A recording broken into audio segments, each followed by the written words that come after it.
புதுப்பிக்கத்தக்க எரிசக்தி துறையில் தமிழ்நாட்டு சாதனைகளில் தமிழ்நாடு கடந்த நிதியாண்டில் காற்றாலை மின் அமைப்பு திறன் மேம்படுத்துதலில் 524.48 மெகாவாட் சேர்த்து இந்தியாவிலேயே 3வது இடத்தில் உள்ளது. தமிழ்நாடு மார்ச் 31 நிலவரப்படி 10,591.68 மெகாவாட் திறன் கொண்ட காற்றாலை மின் நிலையங்களை நிறுவியுள்ளது. என்ஃபோசிஸ் நிறுவனத்திற்கு உயர்நீதிமன்றம் உத்தரவு: 2 வாரங்களுக்குள் டான்ஸ்கோ நிறுவனத்திற்கு ரூ.2.5 கோடி வழங்க வேண்டும் என என்ஃபோசிஸ் நிறுவனத்திற்கு சென்னை உயர்நீதிமன்றம் உத்தரவு தெரிவித்துள்ளது.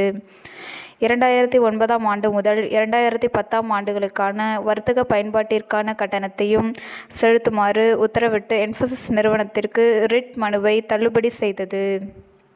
பருவமழை முன்னேற்பாடாக பாதுகாப்பு உபகரணங்கள் இருப்பு விவரத்தை சமர்ப்பிக்க பகிர்மான பிரிவு தலைமை பொறியாளர்களுக்கு மின்வாரியம் அறிவுறுத்தியுள்ளது. குறிப்பாகச் சொன்னால் மரம் வெட்டும் இயந்திரம், டீசல் ஜெனரேட்டர் உள்ளிட்ட 23 உபகரணங்களின் இருப்பு விவரத்தை மின்வாரியம் கோரியுள்ளது.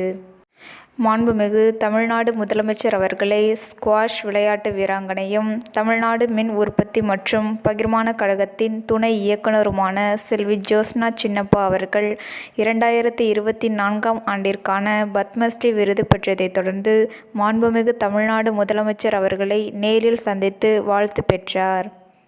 மாண்புமிகு மின்சார வாரிய அமைச்சர் அவர்கள் தலைமையில் 2024ஆம் ஆண்டு முதல் 2025ஆம் ஆண்டிற்கான எரிசக்தி துறையின் கொள்கை விளக்கக்குறிப்பு மற்றும் அறிவிப்புகள் குறித்த ஆய்வுக் கூட்டம் நடைபெற்றது.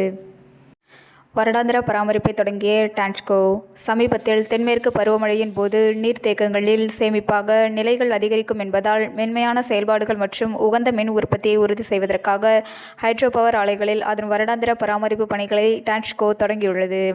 1666 மெகாவாட் ஒருங்கிணைந்த திறன் கொண்ட நீர்மின் நிலையங்கள் செயல்படுகின்றன. ஈரோடு, கடம்பரை, குண்டா மற்றும் திருநெல்வேலி ஆகிய 4 பிராந்தியங்களில் மொத்தம் 2321.90 மெகாவாட் திறன் கொண்ட 47 நீர்மின் நிலையங்களை டான்ஸ்கோ மேற்பார்வையிடுகிறது. நாங்கள் 4 பிராந்தியங்களில் சில அலகுகளில் வருடாந்திர பராமரிப்பை மேற்கொண்டோம். மற்றவை தண்ணீர் பற்றாக்குறை காரணமாக செயல்படவில்லை. இருப்பினும் வரும் நாட்களில் மின் உற்பத்தி அதிகரிக்கும் என்று நாங்கள் எதிர்பார்க்கிறோம் என்று டான்ஸ்கோ அதிகாரி தன் அறிக்கையில் தெரிவித்தார். பழமையான நீர்மின் நிலையங்கள் இருந்த போதிலும் மேட்டூர் அணை மற்றும் சுரங்கப்பாதை மின் நிலையங்கள், பவானி கட்டளை, தடுப்பணை 2 மற்றும் 3, வைகை மினி, அமராவதி, சாத்தனூர் மற்றும் பெருஞ்சனி போன்ற இடங்களின் உற்பத்தியை அதிகரிக்க முயற்சிகள் நடந்து வருகின்றன.